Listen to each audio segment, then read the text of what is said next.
Remember when EA was all like, single player games are dead, and everyone was like, lol, joke's on you EA, single player games rule. Well, there's actually one genre where it seems that the single player battle has been well and truly lost, and that's single player shooters. Would it shock you if I told you there were a total of 0 single-player, linear, narrative-focused first-person shooters released in 2018? The closest we came was Far Cry 5, but that's an open-world game, and its pendulum swings wildly back and forth between open-world systemic chaos and carefully curated narrative moments. The best thing after that was Hunt the Freeman? My fellow Americans, as your president and commander-in-chief, we have made a strategic decision to surrender to the alien invaders known as the Combine. In the era of games as a service, shooters have either completely dropped their single-player campaigns or greatly condensed them as they pursue long-tail monetization opportunities through multiplayer and battle royale. There's just more money to be made there, so that's where the genre has been heading. So as I played through Metro Exodus, I was immediately struck by how contemporary it felt. It feels like a game made in response to the dearth of single-player shooters we're currently seeing, as though the developers saw that a game like this would be needed in 2019 and made it with that foresight. But of course, this is not the case. The Metro series wasn't developed in the context of an absence of these sorts of games. It was developed in the golden age of this genre, with games like Half-Life 2, Fear, Prey, Doom 3, Bioshock, Fallout 3, the Halo series, and Stalker. This was a time when some of the greatest ever first-person shooters were made, and yet Metro is rarely mentioned as one of the greats of the genre. There are a few reasons for this, the main one being that the gameplay formula of the Metro games hasn't been as strong as its contemporaries. While its atmosphere and environmental storytelling were always world-class, its shooting and stealth mechanics have always been a little bit B-grade. They had a sort of janky quality that was more tolerated than appreciated. In Metro Exodus, Artyom and his comrades leave the shadow of the Moscow Metro and step into the light of a new world. And I think the triumph of this game is that most of its gameplay systems do something similar. They leave behind the messy, clunky, and imprecise elements of its core gameplay loops and take large steps towards unique, robust, and functional visions of what you would have to do if you wanted to single-handedly carve out a life for yourself beyond the Moscow tunnels. It's not perfect. In fact, there are still plenty of issues, but what's on display is a noticeable step up over what's come before. Most critically, all of this is achieved while transitioning to a new, semi-open world formula that perfectly balances the need for freedom and exploration with the guided claustrophobia that is the beating heart of the Metro franchise. Fans were concerned that Exodus would trade away Metro's soul in pursuit of the open world fad that many studios are chasing today, and I'm here to say that it hasn't, not even a little bit. I still remember life before the war. I remember that we used to be different. Used to live up there, on the surface. We used to be the masters of the whole world. The Metro universe, conceived by author Dmitry Glukovsky, paints a grim post-apocalyptic picture of a world shattered by nuclear war, the remaining survivors forced to seek shelter in the underground tunnels of the Moscow Metro.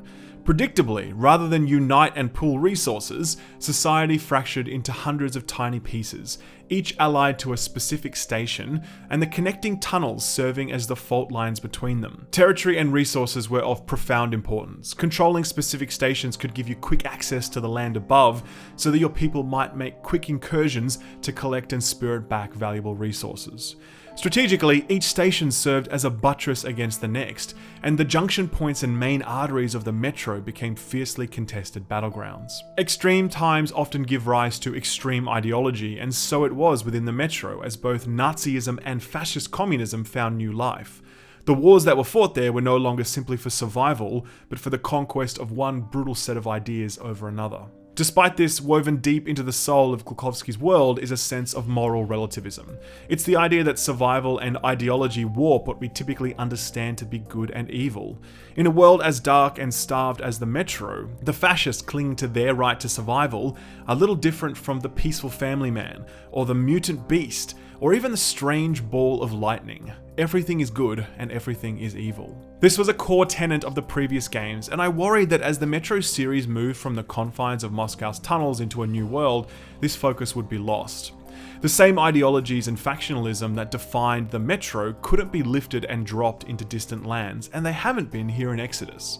Despite this connection to moral relativism is maintained in the game's narrative, and it's even delivered through gameplay mechanics in a more developed way than in previous entries. The factions you'll run into beyond Moscow aren't tied to ideology. You're not going to meet Nazis and communists. Instead, they're typically focused on survival, religion, mysticism, and authoritarianism. Each of these groups you run into have a distinct identity that you learn about through engaging them, through cutscenes, through environmental storytelling, and the various notes left around for you to collect and read. Each of these groups are their own subtle puzzle to solve, and while some of them are more one-dimensional than others, they each showcase the different ways the need to survival can manifest. You yourself have the chance to embody this flexibility in the decisions you make. You can kill absolutely everyone you find, but not only is there no point to that, your comrades will judge you for it. Artyom, all the traitors are neutralized. Damn, we shot them! Bam! And they're down! They didn't even know what hit them! Yeah, Duke, you and our team did so well. You shot a bunch of innocent merchants. You both deserve medals. Maybe even 2 each.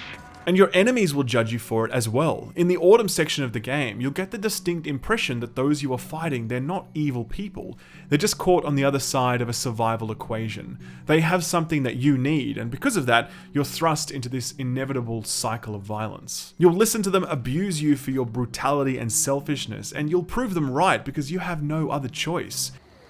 Come on, shoot. That's just what you people are, I guess. Lying and attacking the defenseless. Know, though, that you both are over. We know your pal went to the church. We were just ignoring him. So kill me now, you coward. I've got nothing else to tell you.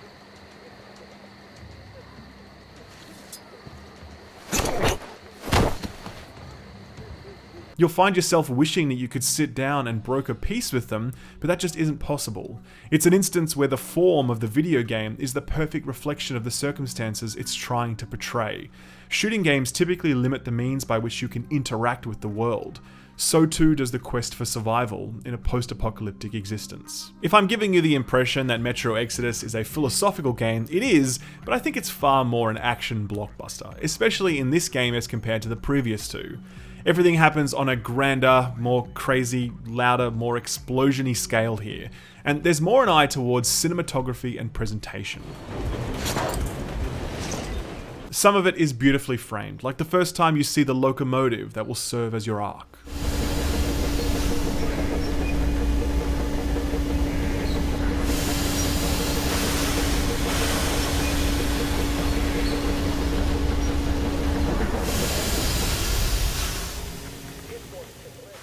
Or here, when you make your way towards an enemy leader, his voice thundering in your ears as you climb his fortress, and the rain getting louder and louder as you get closer, and the chants of the nearby enemies remind you how exposed you are.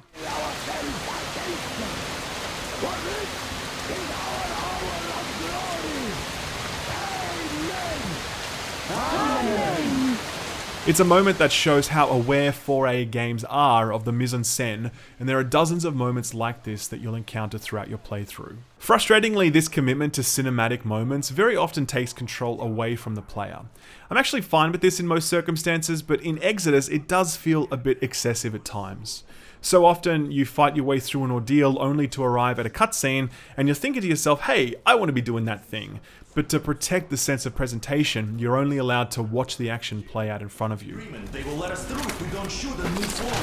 Don't stop. I repeat, do not stop. Hear you loud and clear, Duke. We're on.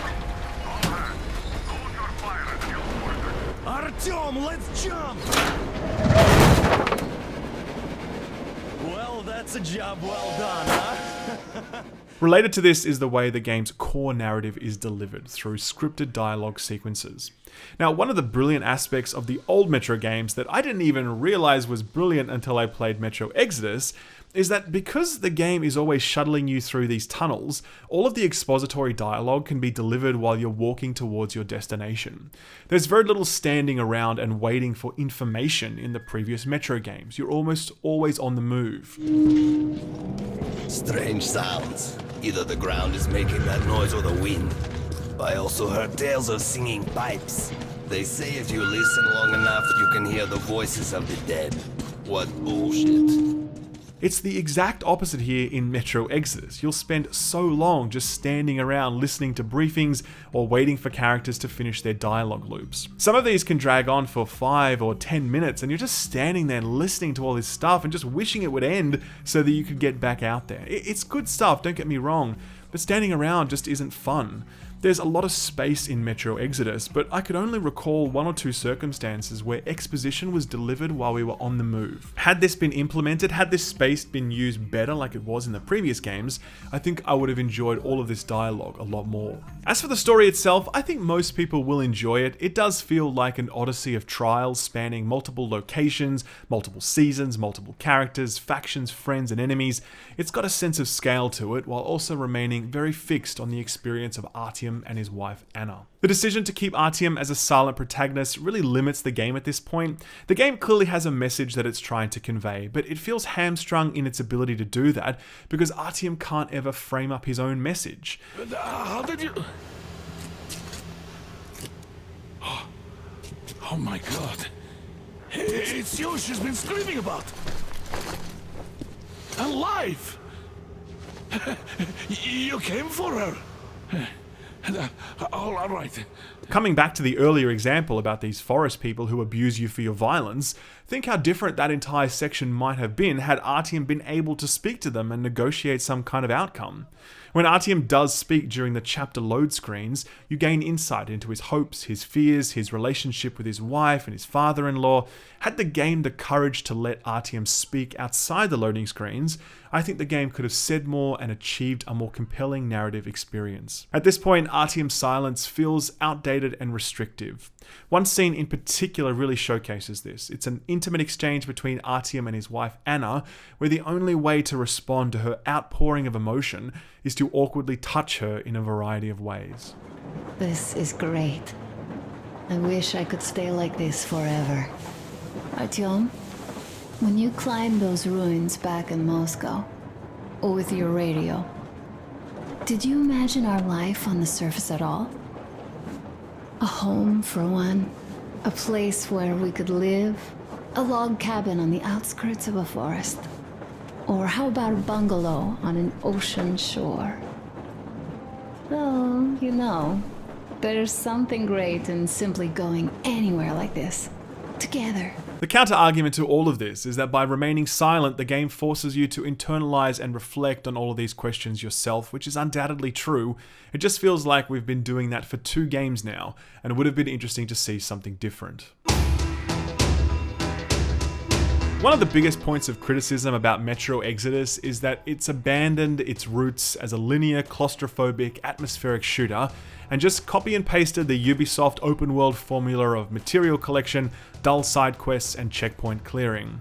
I really disagree with this perspective. First of all, top of the conversation, I think we need to recognize that games have an innovation imperative. They need to change, they need to evolve.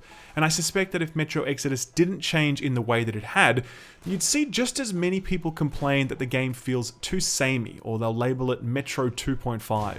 That's not to say that all change is good, obviously, but it is to say that 4A had to take the formula somewhere while still retaining what made the previous Metro games so great. I think they did maintain that essence here in a number of ways. First, you can't think of Metro Exodus like you do Far Cry. Far Cry is very much about a densely populated, massive open world that is full of heaps of very repetitive gameplay loops, like clearing outposts or completing treasure hunts. Now, I really like Far Cry, by the way, don't get me wrong, I'm not criticizing it, I'm just saying that's what it is. The open worlds of Metro Exodus are structured very differently. First, they're a lot smaller, and then less densely populated with activities and wildlife. They do feel quite barren and quite empty, and that's because the purpose of these worlds is to link specific landmarks rather than be sources of entertainment in and of themselves. Moving from place to place in Far Cry, you run into a wild boar or enemies or friendly merchants, or you stumble onto a shootout. You don't have that here in Exodus. The space between landmarks, it's just space. And yeah, there's the odd hut you can scavenge, but that's really about it. The highlight of these open worlds are these very curated landmark areas that you're sent to as part of the main story, where you'll clear out a building to be jumped by an enemy, or you'll descend into an underground comm station littered with giant spider scorpion things, or you'll explore a wrecked boat to rescue slaves, or you'll row into the mouth of an abandoned train station to retrieve yet another carriage for your train. Each of these environments are the carefully designed, scripted, atmospheric, tense, claustrophobic environments you'd expect from a Metro game. So that soul, that essence, it's entirely intact here. I think the point is reinforced by the game's approach to grinding, progression, and side content, which is to say that all of it is entirely optional. Go and play Far Cry and see how far you get without grinding materials or without clearing dozens of outposts. You will hit grind walls in that game and in many other open world games like it. Developers create these giant landscapes, and to justify their existence or to pad out game length, they force you to go out and engage that content whether you want to or not. In Metro Exodus, you never have to grind for materials because the game's economy is entirely balanced around you mainlining the main quest. There's literally no benefit to you grinding for additional stuff because you're gonna get access to every weapon and upgrade anyway. And side missions are just there for you to do if you want to do them. They don't award bonus XP or some special power up or whatever, they're just there. So if you want to do them, cool, and if you don't, that's also cool. I think this approach to side content and in-game economies denotes a huge amount of confidence. It's 4A Games saying, we've got a really great game here, we have confidence that there's enough along the critical path for you to enjoy, and we aren't going to force you to do unnecessary bullshit so that we can say that our game is 40 hours long, and we aren't going to gate off critical upgrades to incentivize you to do boring shit. I wish that all games had this confidence, but right here and now, I guess I'll settle for Metro Exodus. Given how optional these broader worlds are, it's incredible how visually stunning they are. I don't like talking about graphics in reviews unless it's really relevant, but I will say that Metro Exodus's rendition of open world decay is just as compelling as you've seen previously, only now moments of beauty juxtapose the ruin to create an even more rich palette. The fact that you have so many completely different environments is something worth noting as well. I mean, Metro is pretty much just tunnels, right? Well, you have those here too in Exodus, but we've also got, you know, snowscapes and deserts and giant Mad Max style fortresses and leafy forest areas and all of the brilliantly detailed internal spaces you've come to expect from the series. There's a huge amount of range in these worlds, and I'm sure that wasn't easy to achieve for a developer that's been working in the darkness of Moscow's tunnels since they formed as a studio. As pretty as these worlds are though, it's their impact on gameplay that really impresses me. Metro Exodus deserves a lot of credit for its open world design because each of these worlds feels immersive and mechanically unique. It begins with the briefings you get about these spaces. You visit vantage points and someone takes the time to explain what things are, where they are, and what you might do at each of them. See that gas station? It's a bandit hideout. They ambush the fanatics. These guys seem to be drawn to the terminal like flies to you-know-what. The bandit caught 3 of them on my watch. Look at the building over there. Bandits keep captives there for ransom or something. But they sure go to town on the poor guys. These briefings orient you to your surroundings and help you sink deeper into a sense of place than simple markers on a map are capable of doing. It's in one of these briefings that you'll be made aware of the fact that all of the environments have a day-night cycle that not only changes how they look, but it radically affects how you play in each of these spaces. Hey, it's your choice when to move out, but the bandits should be easier to avoid in the dark. Daytime has fewer monsters roaming around the world, but because there's more light, it will make it easier for bandits to spot you. Your playstyle at a given landmark is going to be directly affected by the time of day, and you may choose to rest until nightfall before choosing to head out on certain missions. On the mechanics of the various locations, they each feel different to play in because of the way they've been designed, the objectives that have been set for you, and the enemies you're fighting against. In the first location, you're very much coming to grips with how it feels to exist in a Metro version of an open world, and you're tussling with waterways that are funneling your movement, a lot of new wildlife, and some very basic weaponry. There's an enemy faction here, but it very much feels like you against the environment. In the next area, the Mad Max style desert space, you're asked to engage in a full frontal assault against the local enemy faction. This is just all out war here, and your objectives along the way build towards that crescendo. This changes again in the third area of the game, where the provision of a silent crossbow means you can now pursue a far more stealthy style of gameplay than was previously possible. And the fourth section of the game is completely different again, just totally different, but I won't spoil that one because it's better you experience it for yourself. I really want to highlight this third area in particular, this forest area, where most of the action takes place in the open world outside, but this area it's totally linear. It's like a level that leads you by the hand from place to place, and that carefully manages all of the moments along the way. This was actually my favorite part of the entire game, because I could see what I thought was the perfect application of the Metro formula applied to the semi-open world setting. You have a specific path to follow and specific things happen along that path, but because you're afforded more space than what a tunnel would allow for, you're able to become far more creative with your approach and problem solving than you could have been in previous Metro games. And moments like this, when I'm fleeing from a pack of wolves at night, are just, oh great, it's so good. The point of this section is to say that, it's not the same feeling game stretched out over 4 locations. Each of those locations, they have their own unique feel, and I found that as I entered each new space, I'd be asking myself, I wonder how this area will play and feel compared to the last. And that's a really great question to be asking, given that most games can't achieve that sort of diversity, especially open world games, which typically arrive at one trick and try to spread it out across 40 hours of gameplay. Ask any fan of Metro games whether those games have had good, solid gameplay, and most of them will be like, Metro games are not famed for their gameplay. Weapons have previously felt weak, handled poorly, and sounded terribly. Enemy design was extremely limited and very often overused. Stealth systems were extremely undercooked and typically just got you into more trouble than they were worth. There was really only one way to play Metro games, and that was just to push the forward button and shoot the dogs in the face over and over again. In Exodus, every gameplay system has been markedly improved, but there's still plenty of problems thrown into the mix that will stop lots of people from really clicking with the title. Movement is a good example. It feels pretty good to move around in Metro, but when you get into the open areas, it can feel painfully slow. This is partly by design, because Metro games are meant to feel slow, but if you're going to give the player a lot of wide open space, then you need to think of some solutions to the problems caused by that space. You do get a car in one area, but it's kind of awkward to use sometimes, and if you leave it somewhere, it's really annoying to get back to it. It doesn't work, right? And that's just in one area. There's no other vehicles in any of the other open world areas. Crossing the map can feel really labored, especially given that much of the space you're covering isn't populated with anything at all. When it comes to gun design and weapon mechanics, things feel much better here than in previous games, but it still doesn't feel perfect. I mean, going back to Far Cry, for example, I played New Dawn recently, and as soon as you pick up a weapon there and fire it, it just feels so on point. Recoil, aim down sight, snappiness, sound design, animations, it's all just fantastic. In Exodus, the weapons are better than they've ever been, but you still get the feeling that your automatic weapons are a touch weak and floaty, and your semi-automatic weapons are clunky and difficult to use.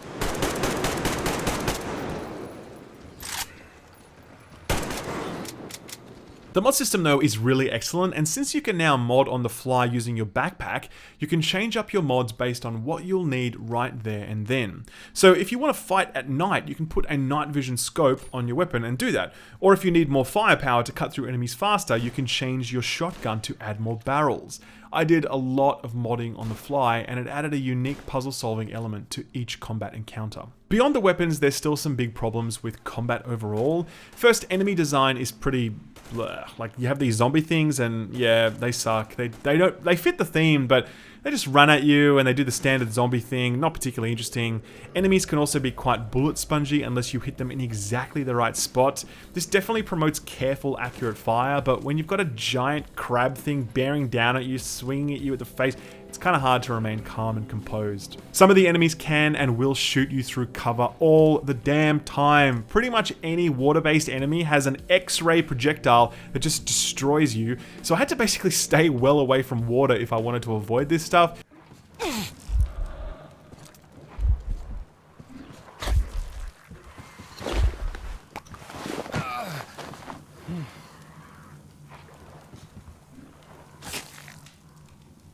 It's not just them though, even human enemies will shoot you through cover from time to time, and sometimes your bullets will get caught on geometry when firing. There's clearly still some jank going on here, which is annoying, but it's really a minor inconvenience overall. I think the biggest issue is enemy AI. This is something I was worried about when I went hands-on with the game before release, and it's definitely better than when I played it then, but not by much. The biggest issue is that the enemies just have no kind of pathing or problem-solving abilities. They will literally just stand behind cover, waiting for you to kill them. They just keep yelling like, you bitch, over and over again, waiting for their inevitable doom.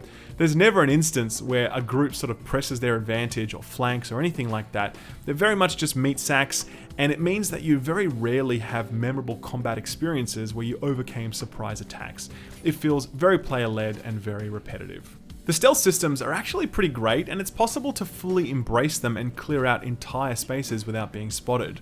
You develop a very strong relationship with light and dark in Exodus, as the day-night cycle will directly influence your approach, but also things like searchlights and fire become very important tools for you to control. You're very aware of light at all times, and you're always trying to find all the ways you can control that light to your advantage. There's also some clever design that incorporates or responds to your stealth as well. In this one instance, I was silently clearing out this building and things were going really well, when suddenly...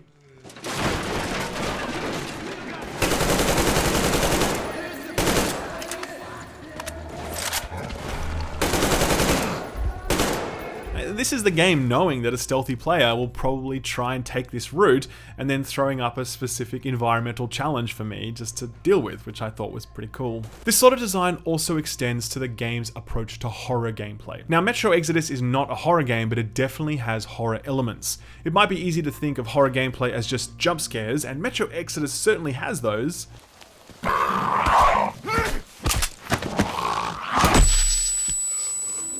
But horror gameplay is a lot more than jump scares. It's about creating an elevated feeling of tension and discomfort, and truly great horror gameplay knows how to maintain these feelings for long spans of time. In the first Metro game, I think the most chilling moments and the best example of horror gameplay were the librarian enemies. These gorilla-like behemoths that require you to look at them in the eye, because if you turn your back, they'll attack.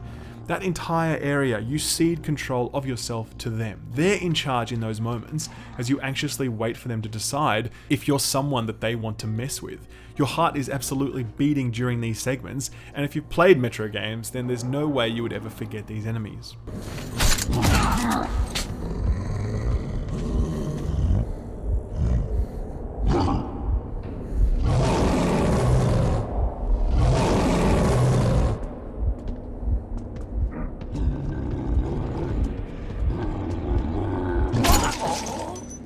Exodus has some really compelling horror moments of its own. I think the Scorpion enemies really stand out here because their design leans heavily on environment design to create some incredible tension. These Scorpions, they don't like light, so if you shine a light on them, they will run away, but if you turn away from them, they'll attack. At one point in the game, you're in a vent where you can be attacked from a variety of different directions, and you're in this tight enclosed space and you're constantly whipping left and right, trying to sort of keep a light shined in 4 directions at once, but you can't keep up, so they start moving in and they strike, and then there's blood running down your face and you're breathing heavily and you're running low on ammo and you just want to get the hell out of there, but you can't. Like, it's just the perfect example of the fact that 4A really understand how horror gameplay works, and they definitely apply it on multiple occasions here.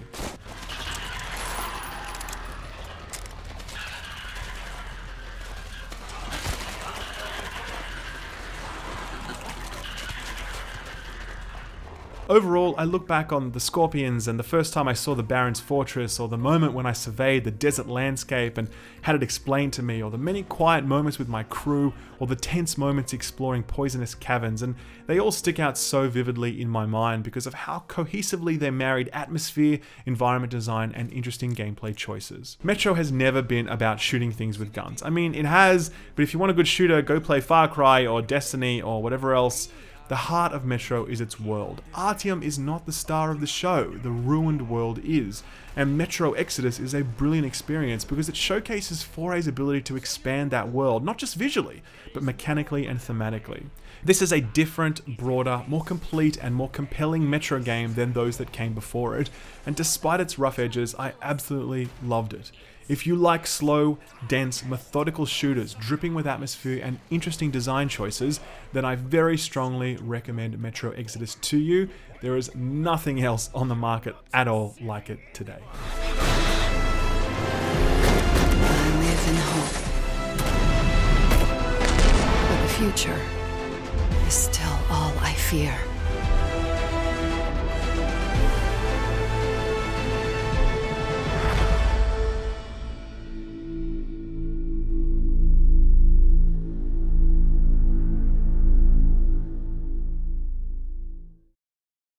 Thanks for watching, and thanks to the sponsor of this video, Displate. Displate make metal posters with a whole bunch of stuff on them. They stick onto your wall with magnets so you can move them around really easily. I have a whole bunch, I love them. Check the link in the description below for a curated list of a whole bunch of stuff that I really like. Thanks again, guys, and I'll see you next time. Bye-bye.